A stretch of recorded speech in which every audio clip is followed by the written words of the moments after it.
न्योली नाद सुभान गति ये लड़े भुअंग हमेश। जड़ी जान जगदीश है विष्णि व्यापै शेषु। अंश गमन करते नहीं ये मान सरोवर छाड़। कौवा उड़ उड़ जाता है वो खाते मांसाहार। अंश दशा तो साध है सरोवर है सत्संग। मुक्ता हलबाणी चुगे ये चढ़त नवेला रंग। अब इन 4 पंक्तियों में 3 पंक्तियों में कैसा कमाल किया है। न्योली नाद सुभान गति लड़े भुजंग हमेशे। जड़ी जान जगदीश है विष्णा व्यापै शेष। अब क्या बताते हैं गरीबदास साहिब जी अपनी अमृतवाणी में कि जैसे नेवला एक जानवर होता है, वो 9 इंच का उसे गिलहरी आपने देखी हो, गिलहरी इससे थोड़ा बड़ा होता है और ब्राउन कलर के उसके बाल होते हैं, बाल ब्राउन कलर होता है।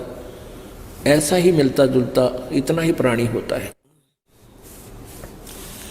और वो सर्प को मार देता है। सर्प कितना लंबा होता है, को 6-6, 7-7 फुट का, 8-8, 10-10 फुट का लंबा हो जाता है। लेकिन वो छोटा सा प्राणी उसको कैसे मार सकता है, उसकी एक विधि, एक तरीका है उसके पास।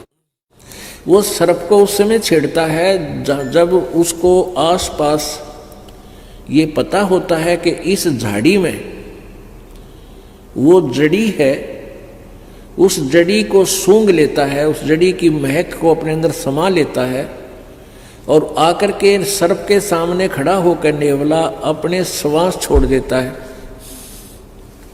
उस जड़ी की महक सूंघ कर जो आया था वो सर्प को सूंघा दी। उस जड़ी के सामने, उस जड़ी की महक के सामने सर्प को चक्कर आने लग जाते हैं, वो बेसुध हो जाता है।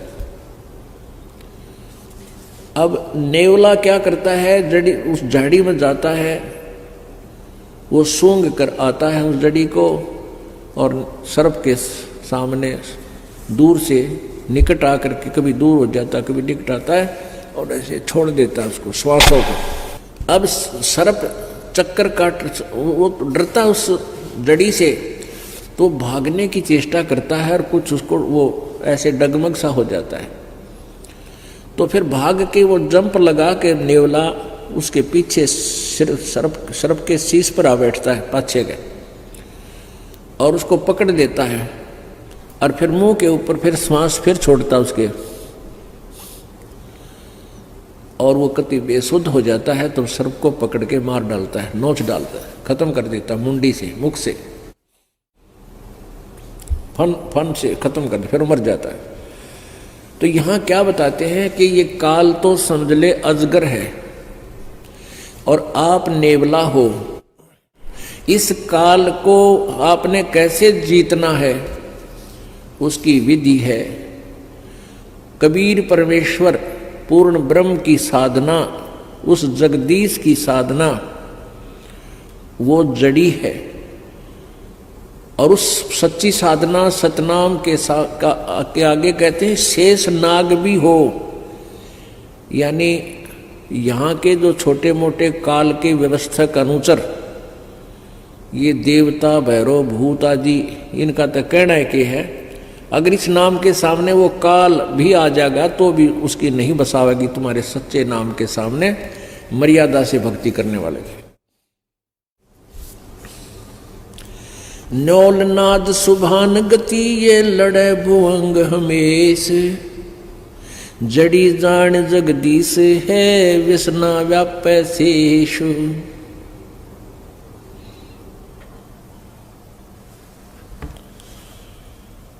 और फिर क्या उदाहरण दिया है, अंश गवन करते नहीं ये मान सरोवर छाड़े, कौवे उड़ उड़ जाते हैं ये खाते मांसाहारे। अंश दशा तो साध है सरोवर है सत्संग, मुक्ता हलबाणी चुगे फिर चढ़े नवेला रंग। हंस जो होते हैं, संत मते में हंस किसे कहते हैं? हंस वो भक्त है जिसने दूध और पानी छान लिया, यानी सत्य असत्य का जिसने निर्णय कर लिया। बीड़ी शराब मांस तंबाकू चोरी ठगी जारी बकवादों से परहेज कर लिया। एक हंस पक्षी होता है, आपने बुगला बहुत देखे होंगे, बुगले जो तालाबों के आसपास रहते हैं और वहां मछलियां खाते हैं, मछली उनने कुछ भी पा जा, घुग्गे पा जा, वो कीड़े मोकड़े वारन जैसे शंख जैसे उसके अंदर मांस सा होता जीव, उसको खा जा।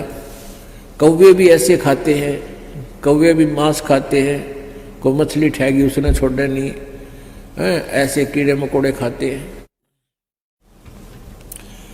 तो कहने का भाव ये है कि जो हंस होता है, हंस पक्षी, वो उस मान सरोवर को जहां पर मोती होती हैं वो मोती खाता है, और बुगले जैसा होता है, अन्य पक्षियों जैसा ही प्राणी है, लेकिन वो मच्छी नहीं खाता, घोगे नहीं खाता, कीड़े मकोड़े नहीं खाता, वह केवल मोती खाता है। और एक गुण है उस हंस पक्षी के अंदर, वो अगर आप उसने 1 गिलास दूध में 1 गिलास पानी डाल दो और वो दूध पी लेगा, पानी उसी पात्र में शेष छोड़ देता है। मालिक ने ऐसी कृपा, ऐसी कोई उसके अंदर गुण दिया है कि दूध और पानी को अलग कर लेता है, जल को छोड़ देता है, दूध को पी जाता है। तो पुण्यात्मा हंस उसी को कहा है जो कोई बुराई नहीं करते, चोरी ठगी नहीं करते, चोरी जारी नहीं करते, किसी की आत्मा नहीं दुखाते, बीड़ी शराब मांस तंबाकू नहीं प्रयोग करते हैं। और भाई जिन्होंने दूध और पानी छान लिया कि किस भगवान की भक्ति से कितना लाभ है, और यहाँ काल के लोक में हम कितने दुखी हैं। हम स्वर्ग महास्वर्ग में भी चले गए तो भी मृत्यु होगी, जन्म मृत्यु का रोग नहीं कट सकता। तो उनको हंस कहते हैं।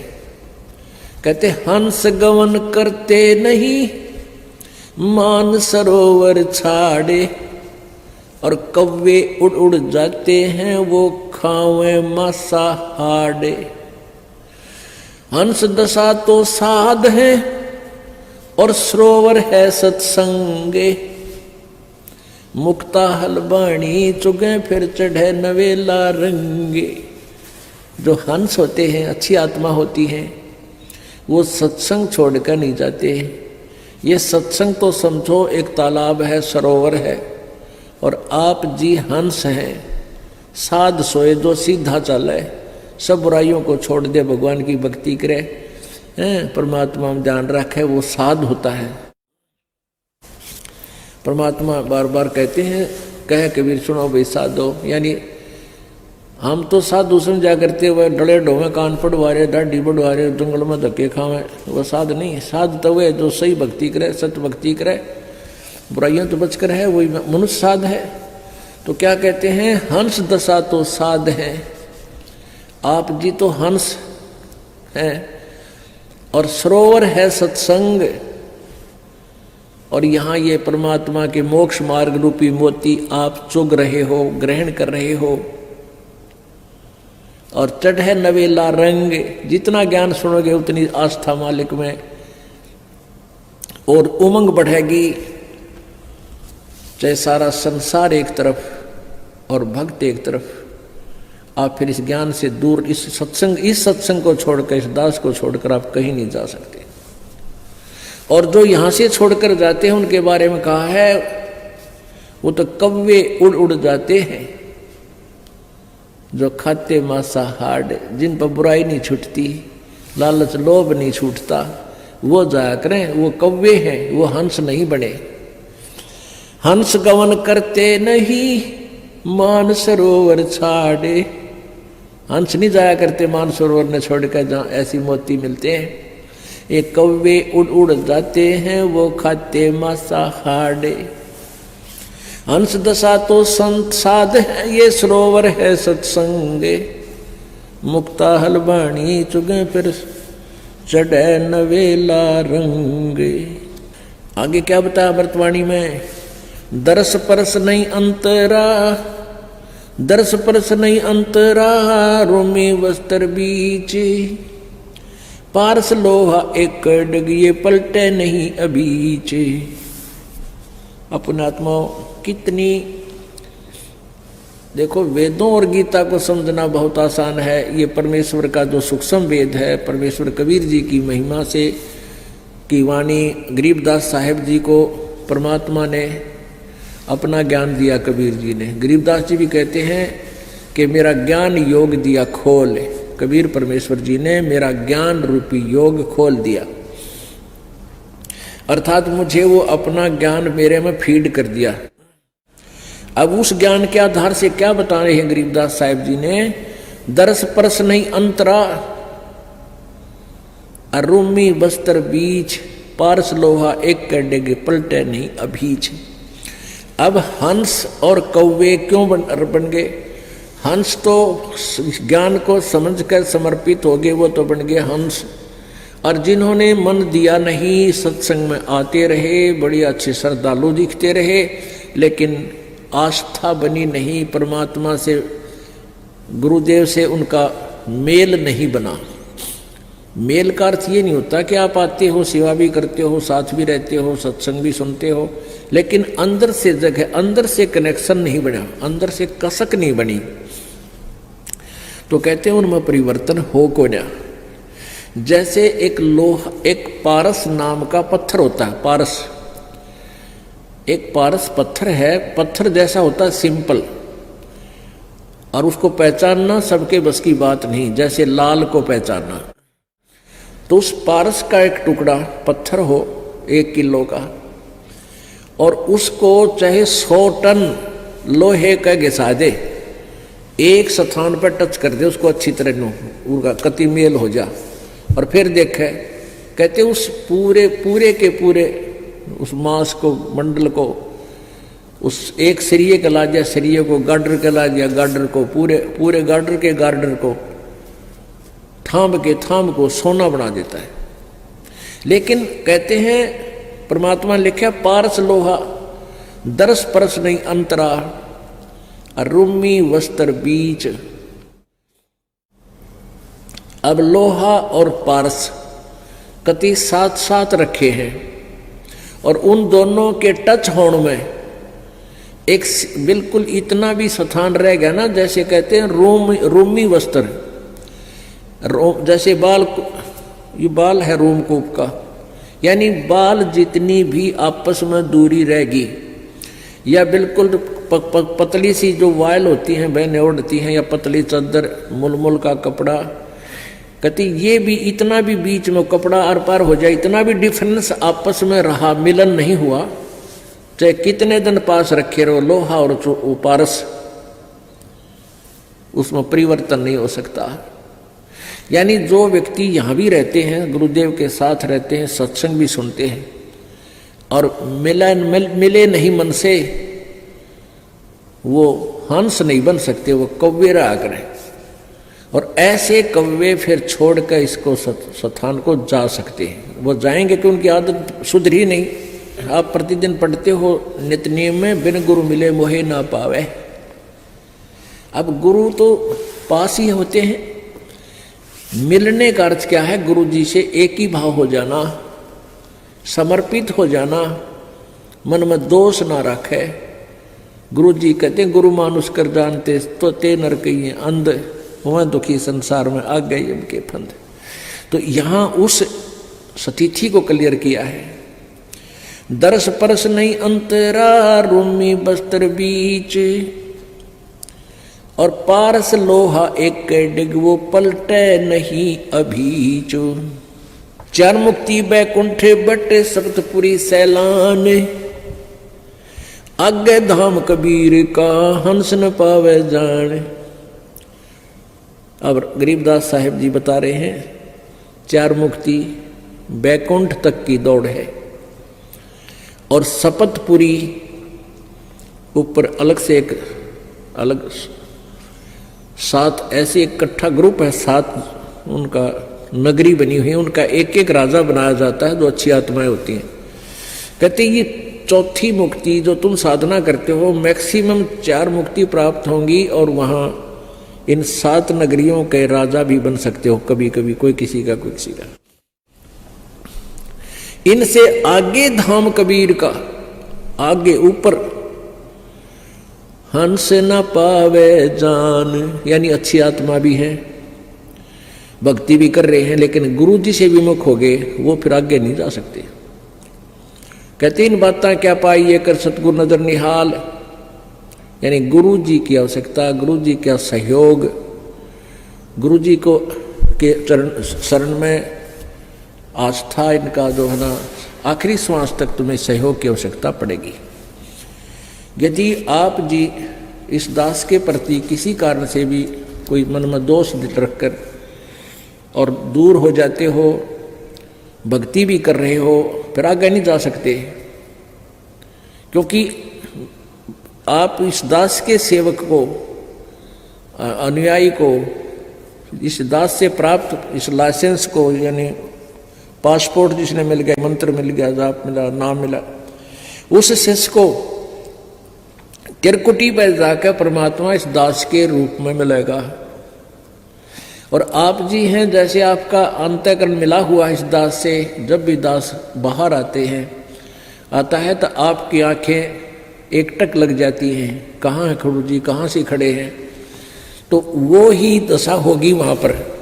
और जिनके अंदर दोष होगा, चाहे वो वहां पर पहुंच गए हों, तो वो पीछे न टला करें, छोड़ 5-6 तो वहां उनको टाल देगा परमात्मा अपने आप। यानी जो स्वभाव आपका यहां बन रहा है, ये एक रिहर्सल कराई जा रही है आपकी।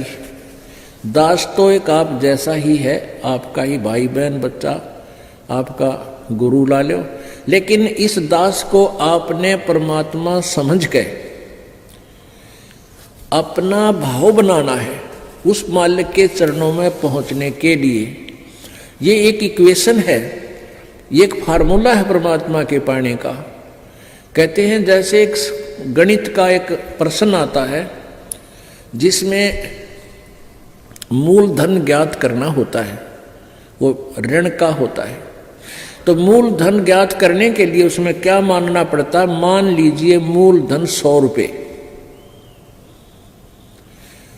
उस ओरिजिनल मूलधन, वास्तविक मूलधन को प्राप्त करने के लिए, यानी प्रश्न का हल करने के लिए, सफल होने के लिए, पास होने के लिए, हमने सबसे पहले मानना पड़ता, मान लीजिए मूलधन 100 रुपये, और फिर उससे हम उस वास्तविक मूलधन को प्राप्त करेंगे। वो 100 रुपये बहुत कम राशि होती है, और वास्तविक मूलधन करोड़ों में होता है, लेकिन करोड़ों वाला मूलधन पाने के लिए 100 रुपये मूलधन मानना पड़ेगा।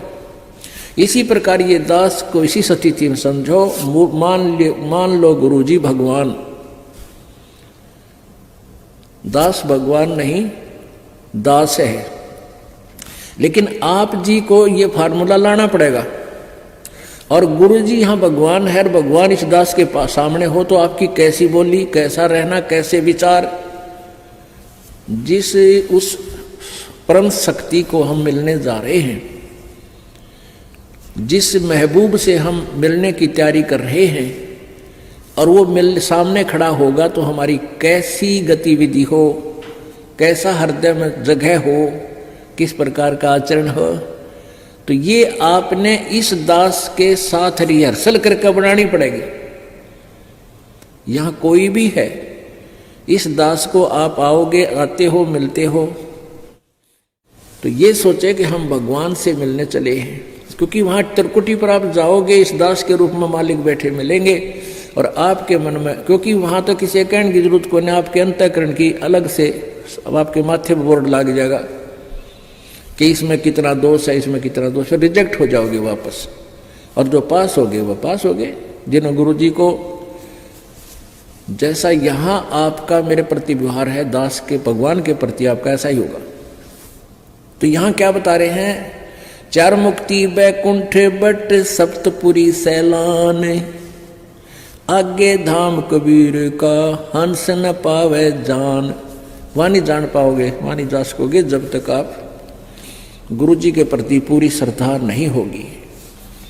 मौन रहे मग्नालय है ये मार्ग बंकी बाट, सुन शिखर गढ़ सुरंग है कर सतगुरु से साठ।